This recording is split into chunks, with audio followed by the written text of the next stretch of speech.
he said, it like he was reading a weather report. Calm. Certain. Like it was the natural order of things. 70% for Marcus's tuition, 30 for me. That's how family works.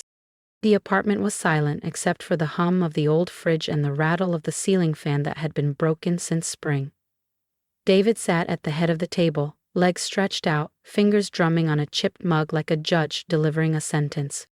Marcus was in his room, probably gaming with his friends, bragging about sneakers he'd never paid for. I stared at my father, gray sweatpants, a threadbare Yankees tee, that same smirk he wore whenever he thought he'd won. I didn't speak right away. I stirred my tea slowly, let him believe I was doing the math, planning how to obey. Then I laughed. Not soft, not polite, but sharp enough to make him flinch. "What's funny?" he demanded. I wiped the corner of my eye. "Nothing," I said lightly. "Just thinking how much I've given already. My time, my paychecks, my silence. And now you think you can split me up like a utility bill?" His jaw tightened. "We're family, Elena. Marcus needs college. I need this place running."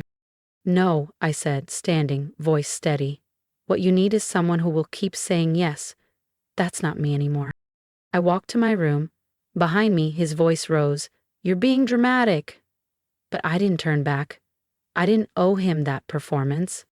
In my room, I dragged out the old suitcase from under my bed. Not because I was leaving tonight, but because something in me had shifted. Not rage, but something colder, stronger. The kind of feeling that lasts long enough to change everything. I zipped it shut and set it by the door. For the first time, I knew the next chapter of my life wasn't about staying. It was about walking away and never asking permission again. The night my mother left, she said it was temporary. I was 15. Marcus was 10. She kissed my forehead and promised, just a few months. She never came back. And I swore then I wouldn't be the one left behind. He stayed on the couch, flipping channels like life didn't require him to move. A few months became a year, then 5. Eventually, we stopped counting. By 16, I knew how to make Marcus's favorite breakfast, fill out school forms, check fevers, and juggle overdue bills to keep the lights on. Dad called it stepping up. To me, it felt like being dragged forward while everyone else let go. He quit working not long after Mom left. First it was his back, then his knees, then, "Why should I work when your mother sends money?" For a while she did, until even her remittances thinned. And still, he didn't budge. At 18, I got a job folding clothes at a department store. First paycheck in hand, I felt proud, until Dad held out his palm. "We're a team," he said. I handed it over. Rent, groceries, cable, beer, keeping the house upright so he could keep sitting down. Marcus? He was the golden one. The dreamer. Always needing the newest sneakers, the best phone, the headphones that cost more than my weekly hours. I asked Dad once if maybe Marcus should help out too. He laughed, cracking open another beer. "Let your brother live. You already had your chance." My chance at what? Sleep? College? Silence? The walls in that apartment were thin. I heard everything. Marcus sneaking in late, Dad talking about me like I was some bitter wife instead of his daughter, like my discipline was a flaw, not the reason we weren't drowning. I remember standing in the hallway once, towel in my hands, listening to them laugh over something stupid. I felt like a ghost, warm, moving, but unseen. And still, I stayed, because I thought family meant holding the roof up, no matter how heavy it leaned on you. But maybe I wasn't holding it up at all. Maybe I was just trapped under it, waiting for it to crush me. That suitcase by the door? It wasn't fear anymore. It was a signal. And the next day, something would make the decision even clearer. The job started as an escape entry-level inventory assistant at a food logistics company. I showed up early, stayed late, said thank you too much. 5 years in, I was logistics lead. 7 years, regional manager. The raises came like rungs on a ladder I never planned to climb, but I did anyway. Nothing flashy, nothing loud, but the money added up, and I never told a soul at home. Every payday, I withdrew the same amount I made when I was 19. I handed it to Dad in a plain envelope and let him believe that was all there was. He'd nod, sometimes grunt thanks, if the beer hadn't made him bitter. Marcus never asked where I worked. I doubt he even knew the company's name. Meanwhile, I opened a separate savings account at a different bank. New login, new password, something Dad couldn't guess. At first, it was a few hundred, then a few thousand. I watched those numbers climb like a tide, slow but relentless. At home, nothing changed. The cracked linoleum, the sagging couch, the same empty promises. I started using excuses. Overtime when I needed to stay late, cut hours when I needed space. Nobody questioned me. Maybe they didn't care enough to. Most days, I ate lunch alone. But one rare afternoon, I ran into Amara from HR, back when we both worked the floor. She smiled, bright as always. "Still surviving?" she teased. "More or less." She leaned in, eyes soft. "You always had a good head, Elena. But girl, you carry that family like it's a cross." I laughed it off, like I always do when something hits too close. But her words stayed with me, in the car, while folding laundry, while hearing Marcus through the wall asking for another $40. 0 cents for something important. That night, I moved more into savings. It wasn't just money anymore. It was options. Then came the mistake. A stupid one. I printed a pay stub for a bank verification, left it on my desk instead of tucking it into the folder under my mattress. I told myself I'd file it later. But that night, I got home late, tossed my bag down, and forgot. The next day, Marcus was waiting in the hallway, arms crossed, face tight with rage and something else. Betrayal. He waved the paper like a weapon. "This what they pay you?" His voice cracked. "So you've been hoarding while we struggle?" I stepped past him. "That's none of your business." He followed. And I knew the storm I'd been avoiding was here. If you want to know what happens when I finally stop staying quiet and what Marcus does next, make sure you hit subscribe. You won't want to miss the next part. You live here, don't you? You eat our food, sit on our couch, and you've been sitting on money. Before I could respond, Dad was already at the kitchen table, holding the pay stub like it was a verdict. His eyes narrowed. "This real?" he asked. I nodded once. His palm slammed the table so hard the mug jumped. "You selfish girl. Marcus wants college. I need help keeping this place together. And you're out here stacking cash while we scrape by?" "You never asked," I said quietly. "You just assumed I'd stay broke for your convenience." He puffed his chest like that still meant something. "Well, it changes now. From now on, 80% of that goes to Marcus. He's got dreams, a future. And the other 20%, I asked, voice flat. "I've earned that, for keeping this family together." The silence pressed in, thick and suffocating, like a lid closing on something boiling. I looked at Marcus. He didn't flinch. In fact, he looked proud. That's when it happened. Not anger, not fear. Just stillness, like a clock stopping. Something inside me went quiet. Not the kind of quiet that keeps peace, the kind that builds walls. I didn't argue, didn't yell, just walked to my room and shut the door. If they thought money was control, they were about to learn what happens when the one holding the roof up finally lets go. The next morning, I opened the closet and pulled the suitcase all the way out. Packed slowly, not because I was unsure, but because I wanted to feel every fold, every click of the zipper. It wasn't just filling a bag. I was claiming what was mine. Clearance Brack clothes, the chipped mug from my first promotion, the journal no one knew I kept. I didn't take much, just enough to live. The rest I left behind. Worn-out blankets, hand-me-down guilt, the stories they told about who I was supposed to be. By midnight, the house was still.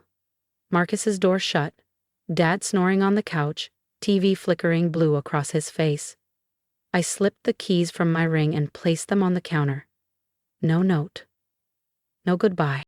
I was almost to the door when his voice cut the dark. Where the hell do you think you're going?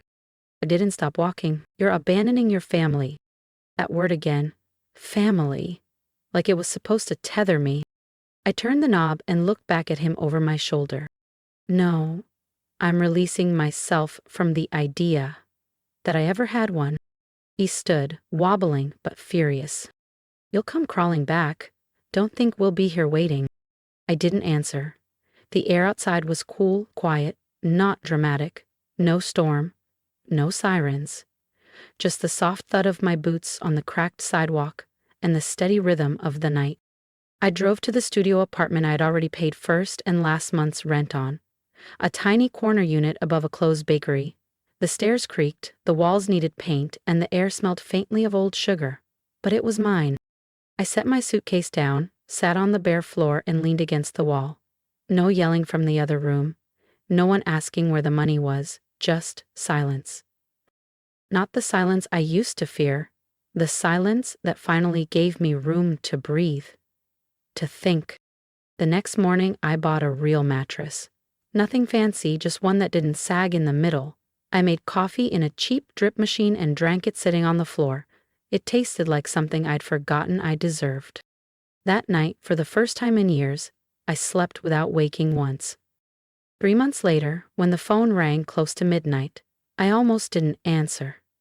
It was 11:04 p.m. I was brushing my teeth, an old playlist humming in the background, when the call came.